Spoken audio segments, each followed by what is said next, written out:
Valentine's ડેના દિવસે રાહુલ ગાંધી ગુજરાતની મુલાકાતે છે। રાહુલ ગાંધી 14 તારીખે દક્ષિણ ગુજરાતમાંથી પ્રચારની શરૂઆત કરશે। રાહુલના પ્રવાસને લઈને પ્રદેશ પ્રમુખે દક્ષિણ ગુજરાતના ધારાસભ્યો અને હોદ્દેદારો સાથે બેઠકનું પણ આયોજન કર્યું છે।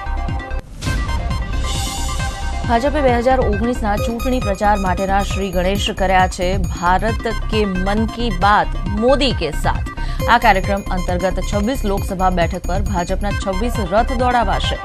મુખ્યમંત્રી વિજય રૂપાણી પ્રદેશ ભાજપ કાર્યાલય કમલમ ખાતેથી આ રથને લીલી ઝંડી આપશે। આ 26 રથના માધ્યમથી મતદારો રથમાં રાખવામાં આવેલ સૂચન પેટી, ટેબ્લેટ અને ટોલ ફ્રી નંબર પર તેમના સૂચનો આપી શકશે। આ સૂચનોથી 2019ની ચૂંટણીનો મેનિફેસ્ટો તૈયાર કરાશે। ધારાસભ્ય અને ઠાકોર સેનાના પ્રમુખ અલ્પેશ ઠાકોરે આયોજિત કરેલ એકતા યાત્રા ગાંધીનગરના ડભોડા પહોંચી, જ્યાં યાત્રાનું સ્વાગત કરાયું। ડભોડામાં અલ્પેશ ઠાકોરે જાહેર સભાને સંબોધન કર્યું। અહીં મોટી સંખ્યામાં લોકો ઉપસ્થિત રહ્યા। સભાને સંબોધતા અલ્પેશ ઠાકોરે કહ્યું કે ઠાકોર સમાજના લોકોએ એક થવાની જરૂર છે। ઠાકોર સમાજનો વ્યક્તિ કોઈ પણ પક્ષને મત આપી શકે છે, પરંતુ સમાજની એકતા અખંડ રહેવી જોઈએ। જૂનાગઢના વિસાવદરમાં ભાજપે કોંગ્રેસને આંચકો આપ્યો છે। કોંગ્રેસ શાસિત તાલુકા ખરીદ વેચાણ સંઘના પ્રમુખ પાસેથી સત્તા આંચકી લેવાતા કોંગ્રેસે સામાન્ય સભામાં બહુમતી ગુમાવી દીધી। થોડા સમય પહેલા જ યાર્ડમાં કોંગ્રેસનું શાસન આવ્યું હતું। જૂનાગઢમાં બહુમતીના જોરે ભાજપે સમિતિઓની રચના કરી છે। જો કે સમિતિઓની ગેરકાયદેસર રચના કરવામાં આવી હોવાનો વર્તમાન પ્રમુખે આરોપ લગાવ્યો। જરૂર પડે કોર્ટના દ્વાર ખખડાવવાની તેમણે ચીમકી ઉચ્ચારી છે। બટાકામાં ભારે નુકસાનની રજૂઆત કરવા માટે કોલ્ડ સ્ટોરેજના વેપારીઓ આજે નાયબ મુખ્યમંત્રી નીતિન પટેલ સાથે મુલાકાત કરશે। બટાકામાં થતા ભારે નુકસાન બાબતે અહીં વાતચીત કરાશે। બનાસકાંઠામાં વિદ્યાર્થીઓની જીવલેણ મુસાફરીનો એક વીડિયો વધુવાર સામે આવ્યો છે। ડીસાની બ્રાન્ચ શાળાના વિદ્યાર્થીઓ એક ટ્રકમાં ઘેટા બકરાની જેમ બેઠેલા જોવા મળ્યા છે। શાળાના શિક્ષકોની બેદરકારીથી વિદ્યાર્થીઓના જીવ જોખમમાં મુકાયા છે। શાળાના આચાર્યની બેદરકારી સામે વાલીઓમાં રોષ છે। અમદાવાદમાં આસારામના પોસ્ટર દૂર કરાશે। આસારામના પોસ્ટર એએમટીએસ બસ સ્ટેન્ડ પર લગાવાયા, જેને કોર્પોરેશન હવે દૂર કરશે। 14મી ફેબ્રુઆરીએ માતૃપિતૃ પૂજા દિવસને લઈને આસારામ આશ્રમે ઠેર ઠેર પોસ્ટર લગાવ્યા છે। રાજકોટમાં સ્વાઇન ફ્લૂથી ફફડાટ છે, કારણ કે સ્વાઇન ફ્લૂથી વધુ એક દર્દીનું મોત થયું છે। જૂનાગઢના માળિયાના દર્દીનું ખાનગી હોસ્પિટલમાં સારવાર દરમિયાન મોત થઈ ગયું। 36 દિવસમાં કુલ 133 દર્દીના રિપોર્ટ પોઝિટિવ આવ્યા છે। 25 દર્દીઓના તેમાંથી મોત થઈ ચૂક્યા છે। આ તરફ આણંદમાં સ્વાઇન ફ્લૂના વધુ 2 દર્દીઓ નોંધાયા। આણંદ અને સોજિત્રાના દર્દીઓના રિપોર્ટ પોઝિટિવ આવ્યા। આ સાથે જિલ્લામાં જાન્યુઆરીથી અત્યાર સુધી સ્વાઇન ફ્લૂનો કુલ મૃત્યુઆંક છે તે 12 પર પહોંચ્યો છે। અત્યાર સુધી 2 લોકોના સ્વાઇન ફ્લૂથી મૃત્યુ થયા છે।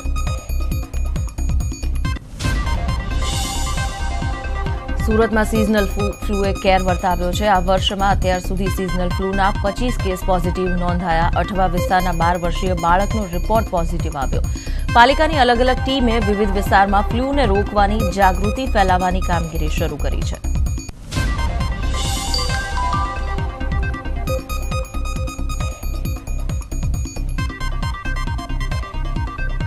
આણંદ જિલ્લા ભાજપના મહિલા મંત્રી આમરણાંત ઉપવાસ પર ઉતર્યા છે। ભાજપના મહામંત્રી પારુલબહેન પરમારે તેમના ભાભીને શેરીના લોકો સાથે થયેલ ઝઘડાને લઈને ભાદરણ પોલીસમાં ફરિયાદ કરી।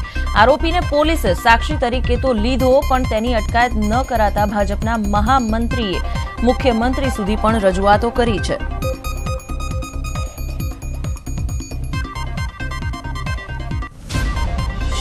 ન્યૂઝ 18 ગુજરાતીના અહેવાલ બાદ સરકારે મહત્વનો નિર્ણય લીધો છે। ભાવનગર માર્કેટયાર્ડમાં ડુંગળીની સબસિડીનો ઉકેલ આવી ગયો છે। વર્ષ 2016-2017માં સરકારે કિલો દીઠ રૂપિયો આપવાની જાહેરાત કરી હતી। ગેટ પાસના આધારે સહાય હોય, જે માર્કેટિંગ યાર્ડમાં નહીં હોવાથી સહાય મળી ન હતી। 3 વર્ષના અંતે સરકારે ગેટ પાસ સિવાયના અન્ય પુરાવાને પગલે જાહેરાત આપવા પરિપત્ર જાહેર કર્યો। પરિણામે ભાવનગર માર્કેટયાર્ડના ખેડૂતોને બાકી 13 કરોડ જેટલી સહાય મળશે, જ્યાં તળાજાને 1,60,00,000, પાલીતાણાને ₹31 લાખની સહાય મળશે।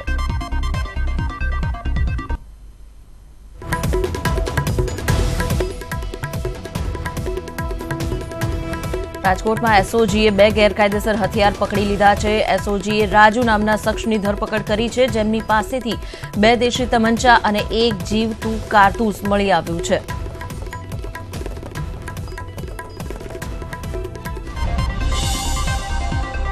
સુરતના કિમ 4 રસ્તા નજીક મોટી નરોલી પાસે જીઆઈડીસીમાં આગ લાગી. બંધ પડેલા કેમિકલના ગોડાઉનમાં આગ લાગતી દોડધામ થઈ ગઈ. છેલ્લા કેટલાય સમયથી આ ગોડાઉન બંધ પડ્યું હતું, જેમાં મોટી સંખ્યામાં કેમિકલનો જથ્થો હતો. પોલીસે ફાયરને જાણ કરતા ફાયરની ટીમ આગ પર કાબુ મેળવવાના પ્રયત્ન શરૂ કરી ચૂકી છે.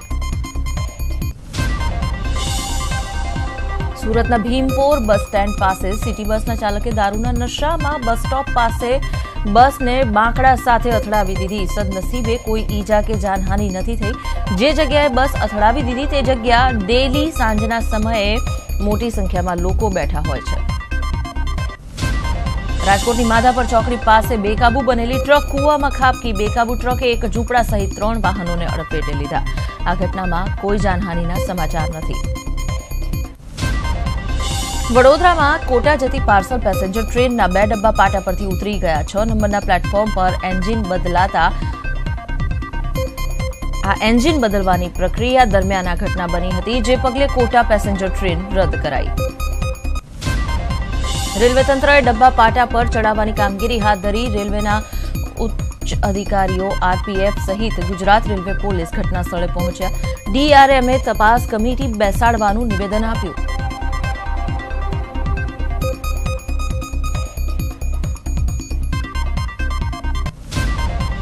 રાજ્યની જીવાદોરી ગણાતી નર્મદાનું પાણી બન્યું છે ઝેરી. નર્મદાનું પાણી પીવા લાયક ન હોવાનું સામે આવ્યું છે. પાણીમાં ઓક્સિજનનું પ્રમાણ ઓછું છે, સલ્ફાઇડનું પ્રમાણ વધુ છે, જેથી લોકો માટે આ પાણી જોખમરૂપ બનતા પાણી પુરવઠા વિભાગ એક્શનમાં છે. પીવા માટે પાણી આપવાનું તાત્કાલિક બંધ કરી દેવાયું છે. 138 ગામને પીવાનું પાણી આપતી 2 યોજના બંધ કરી દેવાઈ. અલગ અલગ એજન્સીઓએ પાણીના નમૂના લીધા છે અને આ નમૂના રાજ્યની સરકારી લેબોરેટરીમાં પરીક્ષણ માટે મોકલાયા છે. નર્મદાના ઝેરી બનેલા પાણીથી અનેક ગામના લોકો મુશ્કેલીમાં મુકાયા, ત્યારે ન્યૂઝ 18 ગુજરાતી દેવલિયા ગામની મુલાકાત માટે પહોંચી હતું. અહીં નર્મદાનું પાણી એટલું દૂષિત જોવા મળ્યું કે પીવા તો ઠીક, પરંતુ અન્ય કામમાં પણ તેનો ઉપયોગ શક્ય નથી. સલ્ફાઇડની માત્રા વધતા હાલ નર્મદાનું પાણી દુર્ગંધ મારી રહ્યું છે.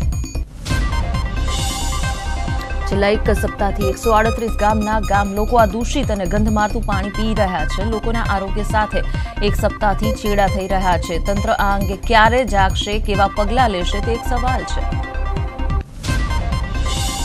ગુજરાત શિક્ષણ બોર્ડે 2019-20થી ધોરણ 10 અને ધોરણ 12ની પરીક્ષા પદ્ધતિમાં ફેરફાર કરવાનો નિર્ણય કર્યો છે. ધોરણ 10ની 2020ની માર્ચ મહિનાની બોર્ડની પરીક્ષામાં વિદ્યાર્થીને પાસ થવા માટે 33 માર્ક લાવવાના રહેશે, જેમાં બોર્ડના 80 ગુણમાંથી 26 અને સ્કૂલના આંતરિક મૂલ્યાંકનના 20 ગુણમાંથી 7 માર્ક સહિત કુલ 33 માર્ક્સ વિદ્યાર્થીએ લાવવા પડશે. પ્રાથમિક શાળામાં ગેરહાજર રહેતા વિદ્યાર્થીઓને લઈને રાજ્યના પ્રાથમિક શિક્ષણ વિભાગે પરિપત્ર બહાર પાડ્યો છે. 30 દિવસ ગેરહાજર રહેનાર વિદ્યાર્થીનું નામ હાજરી પત્રકમાંથી કમી કરવું પડશે. 21 દિવસ સતત ગેરહાજર રહેનાર વિદ્યાર્થીનો અને તેના માતા પિતાનો CRCએ સંપર્ક કરવો પડશે. 7 દિવસ સુધી ગેરહાજર રહેનાર વિદ્યાર્થીના ઘરની વર્ગ શિક્ષકે મુલાકાત લેવી પડશે. તો 3 દિવસ સુધી ગેરહાજર રહેનાર વિદ્યાર્થી અંગે વર્ગ શિક્ષકે તેના ક્લાસમેટ મારફતે ગેરહાજરીના કારણ બાબતે તપાસ કરવાની રહેશે. વિદ્યાર્થીને શાળામાં આવવા પ્રોત્સાહિત કરવાનો રહેશે. 15 દિવસ સુધી સતત ગેરહાજર જો બાળક રહે તો શાળા સંચાલન સમિતિએ તેના ઘરની મુલાકાત લેવી પડશે. માતા પિતા કે વાલીને મળીને બાળકને શાળામાં આવવા માટે પ્રોત્સાહિત કરવાનો રહેશે. CRC કોર્ડિનેટરે તેમના વિસ્તારની શાળાનો રિપોર્ટ દર મહિને BRC મારફત જિલ્લા શિક્ષણ અધિકારીને મોકલવો પડશે. બેંક સાથે કરોડો રૂપિયાની છેતરપિંડી કરી ભાગી ગયેલ લીકર કિંગ વિજય માલ્યાને ભારત લાવવાની સંભાવના વધી ગઈ છે. યુકે સરકાર તરફથી માલ્યાને મોટો ફટકો પડ્યો છે. યુકેના હોમ સેક્રેટરી સાજિદ જાવેદે માલ્યાના પ્રત્યાર્પણના આદેશ પર હસ્તાક્ષર કરી દીધા છે. યુકેના આ પગલાને ભારતના કૂટનીતિક વિજય તરીકે જોવામાં આવે છે. હોમ ઓફિસ તરફથી કહેવાયું છે કે વિજય માલ્યા ઔપચારિક રૂપે હજુ અપીલ કરી શકે છે. પ્રત્યાર્પણના વિરોધમાં અપીલ કરવા માટે માલ્યા પાસે છે 14 દિવસનો સમય. પંજાબ નેશનલ બેંકના કરોડો રૂપિયાના ગોટાળામાં સંડોવાયેલ ભાગેડુ જ્વેલર મેહુલ ચોકસી એન્ટીગુઆ અને બર્મુડાનો પાસપોર્ટ ધરાવતા હોવા છતાં હાલ તે ભારતીય નાગરિક છે. ભારત સરકાર તેના પ્રત્યાર્પણનો પ્રયત્ન કરી રહી છે. આ અંગેની માહિતી એક અધિકારીએ જાણીતી ન્યૂઝ એજન્સીને આપી. જયપુરમાં મુસાફરો ભરેલ એક બસ નદીમાં ખાબકી ગઈ. આ બસમાં 30 મુસાફરો સવાર હતા. નદીમાં પટકાતા રાહત અને બચાવ કામગીરી શરૂ કરવામાં આવી છે. મુસાફરોને બહાર કાઢવાની કામગીરી ચાલી રહી છે. એક ઇન્ટરવ્યુમાં રાહુલ ગાંધીએ વિશ્વાસ સાથે કહ્યું કે ઉત્તર પ્રદેશ નહીં સમગ્ર દેશમાં પ્રિયંકાની ભૂમિકા હશે. ઇન્દિરા ગાંધી સાથે વડાપ્રધાન મોદીની તુલનાને પણ તેમણે અયોગ્ય ઠેરવી.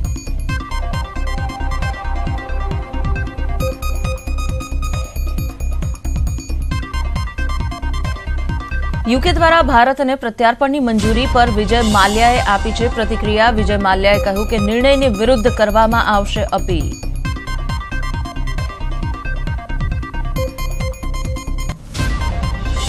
પશ્ચિમ બંગાળમાં રાજકીય ઘમાસાણ વચ્ચે ઉત્તર પ્રદેશના મુખ્યમંત્રી આજે રેલી કરશે. યોગી પશ્ચિમ બંગાળના પુરુલિયા જિલ્લામાં જનસભાને સંબોધિત કરશે.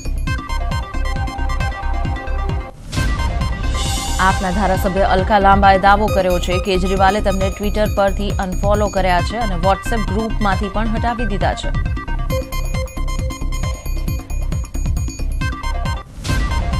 નાણાં મંત્રાલયે ભારતીય દ્વારા દેશમાં અને દેશ બહાર જમા કરાયેલા કાળા નાણાંને જાહેર કરવાનો ઇનકાર કરી દીધો છે. એક આરટીઆઈના જવાબમાં મંત્રાલયનું કહેવું છે કે તે અત્યારે રિપોર્ટ જાહેર કરશે તો સંસદના અધિકારોનો ભંગ થશે. મધ્યપ્રદેશ સરકારે ઉદ્યોગો અને કારખાનાઓ શરૂ કરવા અંગેનો નિયમ લાગુ કર્યો છે જે અન્વયે ઉદ્યોગ અને કારખાના શરૂ કરવાને લઈને રાજ્યના 70% લોકોને આપવી પડશે રોજગારી. ભારતીય cricket team ICC one day રેન્કિંગમાં બીજા સ્થાન પર છે જ્યારે કેપ્ટન વિરાટ કોહલી અને fast bowler Jasprit Bumrah batting અને બોલિંગમાં પ્રથમ ક્રમાંકે યથાવત છે. આઈસીસીએ જણાવ્યું કે ઓસ્ટ્રેલિયા અને ન્યૂઝીલેન્ડ સામે સિરીઝ જીત્યા પછી ભારતીય ટીમના 122 પોઈન્ટ થઈ ગયા. ન્યૂઝીલેન્ડના સિનિયર સલામી બેટ્સમેન માર્ટિન ગુપ્ટિલ ભારત સામેની 3 મેચની T20 સિરીઝથી બહાર થઈ ચૂક્યા છે. પીઠમાં ઈજા પહોંચ્યા પછી તબિયતમાં સુધારો ન થતા 6 ફેબ્રુઆરીથી શરૂ થઈ રહેલ આ સિરીઝમાં તેઓ રમી નહીં શકે. ગુપ્ટિલની જગ્યાએ ઓલરાઉન્ડર જેમ્સ નિશામ આ સિરીઝમાં રમશે. વેસ્ટ ઇન્ડિઝના કેપ્ટન જેસન હોલ્ડરને એક મેચ માટે સસ્પેન્ડ કરી દેવામાં આવ્યા છે. આંતરરાષ્ટ્રીય ક્રિકેટ પરિષદે તેમને ધીમી ઓવર ગતિ માટે દોષિત સાબિત ઠેરવ્યા છે.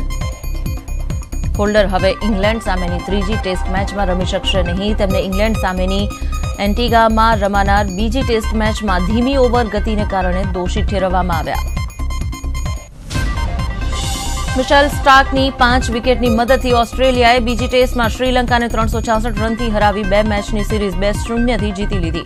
ઓસ્ટ્રેલિયાના 516 રનના લક્ષ્યાંકનો પીછો કરતા શ્રીલંકાએ ચોથા દિવસની શરૂઆતમાં વિકેટ ગુમાવ્યા વિના 17 રનથી શરૂઆત કરી અને સમગ્ર ટીમ 51 ઓવરમાં 149 રન પર પરાસ્ત થઈ ગઈ.